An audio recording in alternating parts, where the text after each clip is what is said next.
लोकसभा चुनाव को लेकर सभी राजनीतिक दलों ने अपने अपने प्रत्याशियों की घोषणा कर दी है। सभी लोकसभा सीटों से प्रत्याशियों की घोषणा तो हो चुकी है, लेकिन उत्तर प्रदेश के कैसरगंज लोकसभा से अभी किसी भी राजनीतिक दल ने अपने प्रत्याशी की घोषणा नहीं की, और जिसका कारण भारतीय जनता पार्टी की तरफ से प्रत्याशी की घोषणा न करना हो। भले ही कैसरगंज लोकसभा के वर्तमान सांसद बृजभूषण शरण सिंह जो लगातार 3 बार सांसद रह चुके हैं, साथ ही उन्होंने राजनीति में अपना एक दबदबा बनाकर रखा हुआ है, जिसके चलते उन्हें बाहुबली नेता भी कहा जाता है। लेकिन हाल ही में हुए कई विवादों के घेरे में आने के कारण सांसद बृजभूषण को अभी तक भाजपा ने अपना प्रत्याशी पूरी तरह से घोषित नहीं किया है, जिसको लेकर सांसद बृजभूषण लगातार सवालों के घेरे में घिरे हुए हैं। हालांकि इन सब मामलों के बाद भी सांसद बृजभूषण की कार्यशैली में कोई बदलाव नहीं आया है, और बृजभूषण शरण सिंह लोकसभा चुनाव को देखते हुए अपनी ताबड़तोड़ जनसभाएं भी शुरू कर चुके हैं, जिसका नज़ारा आज कर्नलगंज विधानसभा में भी देखने को मिला, जहां कर्नलगंज के सरयू डिग्री कॉलेज में आज सांसद बृजभूषण शरण सिंह के नेतृत्व में एक विशाल जनसभा का आयोजन हुआ, जिसमें सांसद ने जनता को संबोधित करते हुए उन्होंने अपने जीवन के संघर्षों और परेशानियों को जनता के सामने रखा। उन्होंने राजनीति के शुरुआती दौर में हुए परेशानियों और मिल रही धमकियों के बारे में भी सभी क्षेत्रवासियों को बताया, जिसके बाद उन्होंने अपने संघर्षों के बारे में भी सबको जानकारी दी। हालांकि इस समय सबसे बड़ा मुद्दा टिकट को लेकर है। अभी तक भारतीय जनता पार्टी ने कैसरगंज लोकसभा से टिकट की घोषणा नहीं की, और सिर्फ भाजपा ही नहीं, किसी भी राजनीतिक दल ने ना ही अपने प्रत्याशी की घोषणा की और ना ही अपने किसी भी प्रत्याशी को मैदान में उतारा है, जिसको लेकर आज सांसद बृजभूषण ने बड़े ही बेबाक तरीके से इस बारे में भी अपने कार्यकर्ताओं तथा क्षेत्रवासियों से बात की। उन्होंने कहा कि अभी मैं वर्तमान में भाजपा का प्रत्याशी नहीं हूँ और ना ही अभी मुझे टिकट मिला है, लेकिन उन्होंने जनता को संबोधित करते हुए कहा कि मुझे टिकट मिले या ना मिले, कैसरगंज लोकसभा से मोदी के नाम पर ही माला जाएगी। उन्होंने इस बात का आश्वासन भी क्षेत्र की जनता को दिया कि जल्द ही क्षेत्रवासियों को टिकट को लेकर एक अच्छी खुशखबरी भी मिलेगी। सांसद बृजभूषण ने बड़े ही अनोखे अंदाज में कहावत कहकर टिकट को लेकर कई बड़े संकेत भी दिए। हालांकि उन्होंने इस बात पर भी साफ मनाही की कि अगर उन्हें टिकट नहीं मिलता है तो वो किसी अन्य पार्टी में जा सकते हैं। फिलहाल टिकट को लेकर चल रही कसाकसी और राजनीति इस समय चर्चा का विषय है, और देखना ये होगा कि भारतीय जनता पार्टी से इस बार कैसरगंज लोकसभा से संसदीय का टिकट किसे मिलता है। हालांकि सांसद बृजभूषण ने इस बात की पुष्टि की कि टिकट का विषय पार्टी का विषय है, पार्टी जो निर्णय लेगी उस पर उनकी सहमति भी होगी। लेकिन भविष्य में क्या होगा, ये इस समय सबसे बड़ी चर्चा का विषय है कि क्या सांसद बृजभूषण शरण सिंह को भाजपा टिकट देगी या नहीं। अगर टिकट देती है तो क्या सांसद बृजभूषण भारतीय जनता पार्टी का समर्थन करेंगे या किसी अन्य राजनीतिक दल से टिकट लेकर वो चुनाव के मैदान में अपने बेबाक तरीके से उतर आएंगे।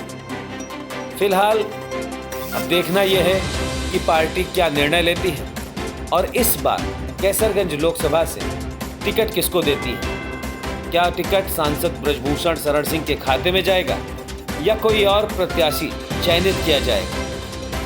लोकसभा चुनाव से जुड़ी सभी महत्वपूर्ण खबरों के लिए लगातार बने रहें सर्कल न्यूज नेटवर्क पर।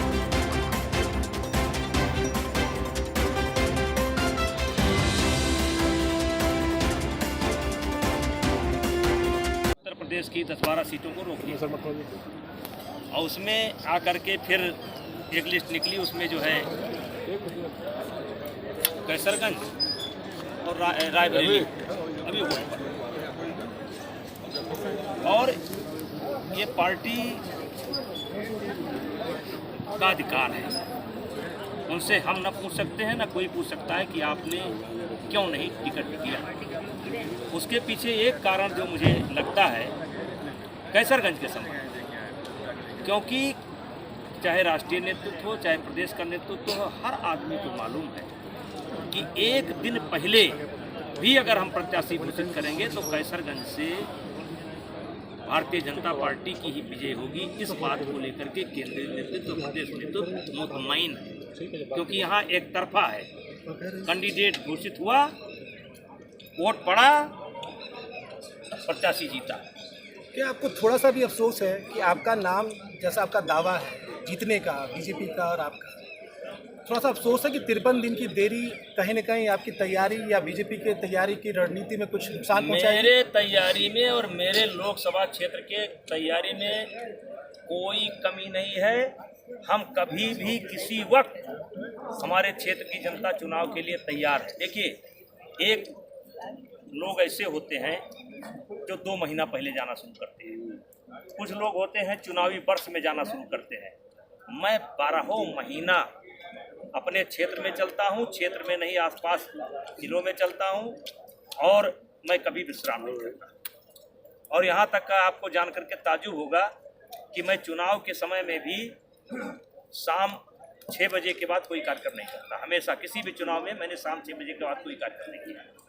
मैं हमेशा 9 बजे से 5 बजे तक कार्यक्रम रखता हूँ, और मेरा कार्यक्रम अनवरत ऐसे चलता रहता है, और अनवरत ऐसे भीड़ भी रहती है। तो 5 साल हम चुनाव के लिए तैयार रहते हैं। महिला पहलवानों का आरोप, जिसका मामला कोर्ट में अभी लंबित है, क्या यह एक कारण है देरी से नाम? उस पर मैं बोलना नहीं चाहता, क्योंकि चुनाव ये कोर्ट में विचाराधीन है, इसलिए उस पर मैं नहीं। क्या इस बात में सच्चाई है कि भाजपा की तरफ से या पार्टी की तरफ से आपके परिवार से किसी या आपकी पत्नी या बड़े बेटे को भी लड़ाने का ऑफर या बातचीत कुछ हुई? नहीं, अब तक नहीं। लोगों के द्वारा, मीडिया के द्वारा, और लोगों के द्वारा, विशेष करके मीडिया के द्वारा और ये व्हाट्सएप मीडिया के द्वारा, चैनलों के द्वारा ये बात पहुंचती है कि पार्टी इस पर संकोच कर रही है, चाहती है कि उनके परिवार को किसी को लड़ा दिया जाए, पत्नी को लड़ा दिया जाए, बेटे को लड़ा दिया जाए। लेकिन मेरे से इससे कोई आज तक बात नहीं किसी से। अगर ऐसा ऑफर आता है या टिकट दिया जाता है तो फिर क्या करेंगे आप? हैं? अगर ऐसा ऑफर आता है भाजपा की तरफ से, आपकी पत्नी या बड़े बेटे को टिकट दिया जाता है? अब तो निर्णय भाजपा के हाथ में है, पार्टी नेतृत्व के हाथ में है। उसमें मेरा कोई किंतु परंतु नहीं है। एक ये भी चर्चा है कि कहीं न कहीं विपक्षी जो पार्टियां हैं, क्या वो इंतजार कर रही हैं कि आपका टिकट कटे और वो आपको ऑफर दे अपनी पार्टी से लड़ने का, क्योंकि उनकी भी उम्मीदवारी अब तक नहीं घोषित हुई है। नहीं, वो अपने रणनीति बना रहे हैं कि किस कैटेगरी का उम्मीदवार को देना पड़ेगा। मान लीजिए कौन आता है तो कैसे, देखिए चाल बदलना पड़ता है, तो वो भी अपने चाल में है कि किसको मिलता है, उसी हिसाब से वो कैंडिडेट देंगे। इसमें कोई ऐसी बात नहीं है। अगर जैसा आपको लगता है कि टिकट आप ही को मिलेगा, अभी आप मन से भी कह रहे थे, नहीं, ऐसा अच्छा समाचार आने वाला है, आप लोग अच्छा समाचार आएगा। अगर कहीं टिकट आपको नहीं मिलता है या आपके परिवार से कहीं किसी को नहीं मिलता है, फिर आपकी रणनीति क्या होगी? ऐसे ही मोदी जी को जिताने के लिए आप नारे या मंच प्रबंधन या चुनाव प्रबंधन करते रहेंगे कि रणनीति बदलेंगे? आप देखिए, संभावनाओं पर सवाल क्यों कर रहे हैं? देखिए, सन 1989 एक तो पहली बात जान लीजिए, इस गोंडा जनपद में लोकतंत्र पूर्णतया नहीं था। बड़ा लंबा विषय है। इस गोंडा जनपद में पूर्ण लोकतंत्र लाने का काम हमारी टीम ने किया, हम लोगों ने किया। 89 में राम जन्मभूमि आंदोलन को परवान चढ़ाने का काम हमने किया, हमारे क्षेत्र के लोगों ने किया, बलिदान भी हुआ है। जिस समय मुलायम सिंह जी की सरकार थी,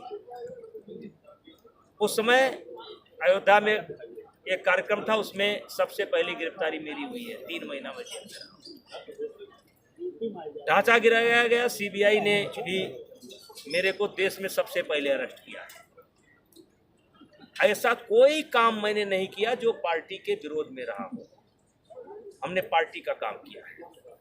हम लोकसभा की हाजिरी भी 10-5 सांसद होंगे, उसमें से एक मेरी है।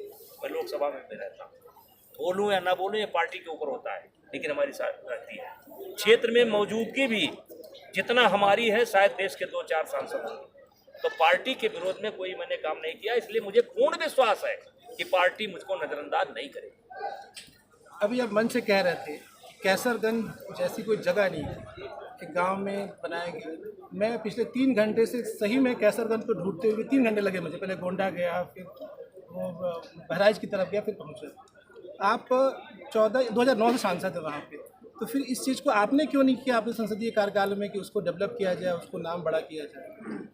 कैसरगंज, देखिए कैसरगंज नाम की कोई जगह नहीं थी। सुनिए, कैसरगंज तहसील भी एक गांव में, थाना भी एक गांव में, लेकिन इस बार नगर पालिका का जो चुनाव हुआ उसमें उस गांव को कैसरगंज नगर पालिका का नाम दिया गया। नाम का रगड़ा है। कहा जाता है कि देवीपाटन मंडल के 4 जिले और बाकी अन्य क्षेत्र जो भी हैं, जिलों जो आसपास के, सब में आपका प्रभुत्व है, प्रभाव है। शायद पार्टियां इसी वजह से आपसे डरी हुई हैं या समाजवादी पार्टी आपका वेट कर रही है? अब वो उनका विषय है। देखिए, मेरा संपर्क केवल 4 जिले में नहीं है। मैंने मंच से भाषण दिया था, मैं दुख में जरूर जाता हूँ।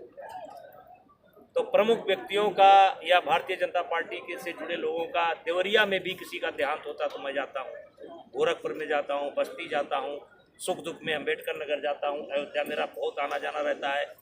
तो इसको लेकर के मेरा संपर्क सब जगह है। और जैसे छात्र जीवन में मैं गोरखपुर में पढ़ा हूँ, उसके नाते भी मेरा संपर्क है। अयोध्या में मैंने महत्वपूर्ण 12-14 साल बिताए, उसके नाते भी संपर्क है। पूरे देवीपाटन मंडल में काम किया है, उसके नाते भी संपर्क है। पहले गोंडा और बलरामपुर एक ही जिला होता था, तो उसका मैं जिला अध्यक्ष रहा हूँ। तो संपर्क है, मैंने बना करके रखा है। तो संपर्क को प्रभाव अगर मानते हैं तो कोई दिक्कत नहीं है। क्या दिक्कत है? अगर पार्टी आपको टिकट देती है तो आप ऐसा मानते हैं कि आसपास की सीटों पर भी जो जीत का अंतर या जीत की संख्या बढ़ेगी? देखिए, ये इलाका जो है भारतीय जनता पार्टी के लिए समर्पित है। अयोध्या के बगल में है, मंदिर बनकर के तैयार है, भारतीय जनता पार्टी का माहौल है, मोदी जी ने काम किया है। अब यहाँ किंतु परंतु मत लगाइए। कहा ये भी जाता है कि यादव परिवार से भी आपके अच्छे संबंध रहे हैं, मुलायम सिंह जी से भी, उनके बाद मेरा मुसलमानों से अच्छा संबंध है। वो महिलाएं बैठी थी, मुसलमान जैसे हो सकता है कि हमको वोट ना दें, हो सकता है वो विचारधारा के आधार पर वोट ना दें, लेकिन मेरे संबंध खराब नहीं। मैं एक अलग प्रकार का इंसान हूँ। यानी कि संभावना बनती है। मैं अलग प्रकार का इंसान हूँ। मैं आदमी में भेद नहीं करता, और मैं चोरी से जाता नहीं, खुलेआम जाता हूँ। और भारतीय जनता पार्टी का नेता हूँ, राम मंदिर आंदोलन में शरीक रहा हूँ, हर कार्यक्रम में मैंने भाग लिया है, और मुसलमानों के यहाँ भी मुझे भोजन करने में कोई दिक्कत नहीं। यानी कि एक संभावना बनती है जैसे 2009 में बनी थी। देखिए, उस समय परिस्थिति अलग थी, इस समय की परिस्थिति अलग है, और ऐसी कोई संभावना नहीं।